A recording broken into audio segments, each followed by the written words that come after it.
ایک سچا عاشق اپنے محبوب کا دیدار کرتا ہے تو اس کی بے قراریوں کو قرار مل جاتا ہے، کیونکہ اس کے دل کی راحت دیدار محبوب ہی میں چھپی ہوئی ہے۔ اور دیدار کہ جس خوش وقت نے اس رخ والضحیٰ کو ایمان کی حالت میں جاگتے ہوئے دیکھا یا ان کی صحبت سے فیضیاب ہوا اور ایمان کی حالت میں دنیا سے رخصت ہوا، وہ صحابی کہلایا۔ اور جس نے خواب میں اس رخ روشن کو دیکھا وہ بھی برکتوں اور رحمتوں سے محروم نہ رہا۔ مفتی احمد یار خان نعیمی رحمۃ اللہ تعالی علیہ فرماتے ہیں کہ خیال رہے کہ خاتم النبیین صلی اللہ تعالی علیہ وآلہ وسلم کا چہرہ مبارک دیکھنا بھی اعلیٰ عبادت ہے، جیسے قرآن مجید کا دیکھنا بھی عبادت ہے، بلکہ قرآن مجید کو دیکھنے سے چہرہ انور دیکھنا اعلیٰ اور افضل ہے کہ قرآن کو دیکھ کر مسلمان صحابی نہیں بنتا، جبکہ حضور علیہ السلام کا چہرہ دیکھ کر مسلمان صحابی بن جاتا ہے۔ ان کا نام مسلمان بنائے، ان کا چہرہ مسلمان بنائے، اور ان کا تصور عارف بناتا ہے۔ اور مزید فرماتے ہیں کہ فرشتے قبر میں وہی چہرہ دکھاتے ہیں، پہچان کراتے ہیں، جبکہ قرآن مجید یا کعبہ معظمہ نہیں دکھاتے۔ اور انہی کے چہرے کی شناخت پر قبر میں بیڑا پار ہوتا ہے کہ قبر میں 3 سوالات ہوں گے۔ من ربک،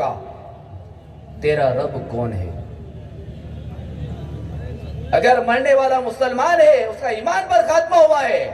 تو وہ کہے گا ربی اللہ، کہ میرا رب اللہ تعالی ہے۔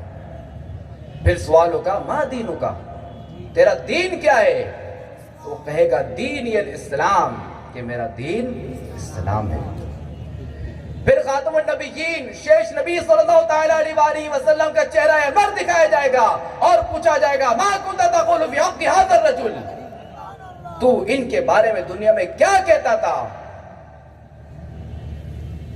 تو وہ مردہ، وہ مسلمان کہے گا کہ ھذا رسول اللہ صلی اللہ تعالی علیہ وآلہ وسلم، کہ یہ تو اللہ تعالیٰ کے رسول ہیں۔ وہ شعر ہے نا کہ مر کے پہنچا ہوں یہاں اس دلربا کے واسطے۔ نبی کریم صلی اللہ تعالی علیہ وآلہ وسلم کا، نبی کریم صلی اللہ تعالی علیہ وآلہ وسلم کے چہرہ انور کا حسن و جمال اتنا بے مثال تھا کہ صحابہ کرام علیہم رضوان کی خواہش ہوتی کہ ہر وقت اس خوبصورت و نورانی چہرے کو دیکھتے رہے۔ صحابہ کرام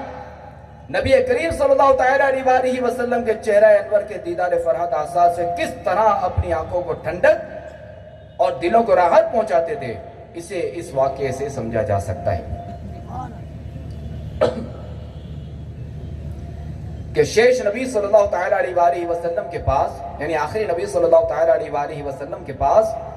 ایک صحابی رضی اللہ تعالیٰ عنہ آپ کو یوں دیکھ رہے تھے کہ نظر ہٹاتے ہی نہیں تھے، اور پر نور چہرے کو ٹک ٹکی باندھے دیکھتے ہی رہتے تھے۔ رسول اللہ صلی اللہ تعالی علیہ وآلہ وسلم نے ارشاد فرمایا ان سے اس کی کیا وجہ ہے؟ تو انہوں نے عرض کی بی ابی انت و امی، یعنی میرے ماں باپ آپ پر قربان، اتمتع من نظری الیک، اتمتع من النظر الیک، میں آپ کے چہرہ انور کی زیارت سے لطف اندوز ہوتا ہوں۔ سبحان اللہ۔ یعنی یہ صحابہ کرام علیہم رضوان کا عشق رسول تھا، محبت رسول تھی، محبت مصطفیٰ تھی، محبت خاتم النبیین تھی۔ صحابہ کرام علیہم رضوان کی خوش نصیبی کے بھی کیا کہنے کہ انہوں نے نبی کریم صلی اللہ تعالی علیہ وآلہ وسلم کے دیدار کا شرف پایا، زیارت کی، اور کوئی حاجت ہوتی تو رسول پاک صلی اللہ تعالی علیہ وآلہ وسلم کی بارگاہ بیکس پناہ میں حاضر ہو جاتے اور اپنا مسئلہ حل کروا لیتے۔ اور جس طرح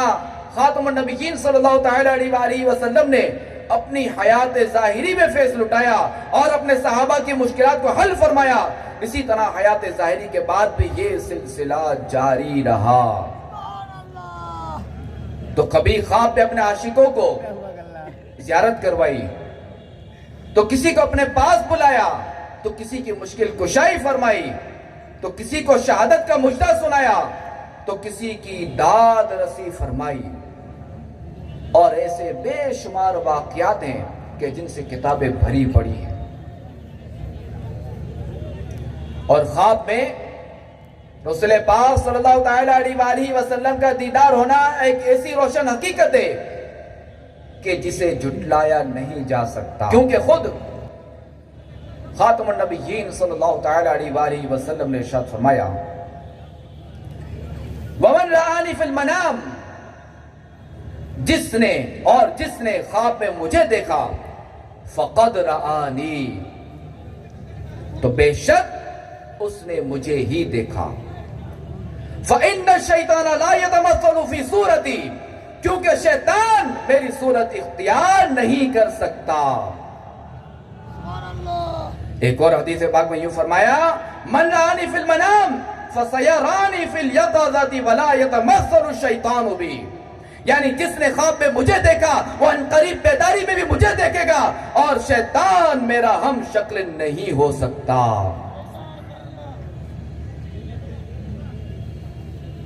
تو پتا چلا کہ شیطان رسول پاک صلی اللہ تعالیٰ علیہ وسلم کی صورت نہیں اپنا سکتا، شیطان خواب میں آ کر یہ دھوکہ نہیں دے سکتا، سرکار کی صورت میں نہیں آ سکتا، کہ جس نے سرکار علیہ السلام کی خواب میں زیارت کی، حق اس نے سرکار علیہ السلام ہی کو دیکھا،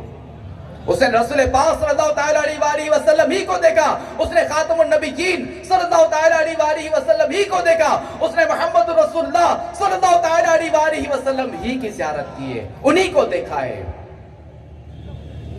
اور اس حدیث پاک کے تحت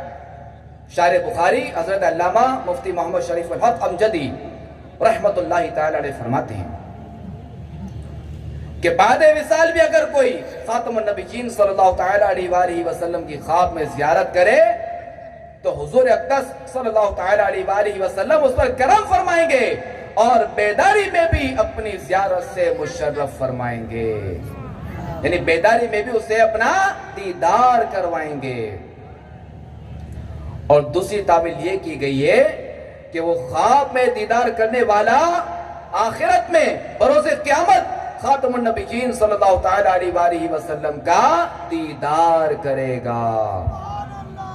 یعنی مخصوص طریقے سے قرب خاص میں باریاب یعنی حاضری کی اجازت پانے والا ہوگا، اور اس کا خاتمہ ایمان پر ہوگا انشاءاللہ الکریم۔ تو پھر ہم بھی عرض کرتے ہیں بارگاہ رسالت میں، میرے تم خواب میں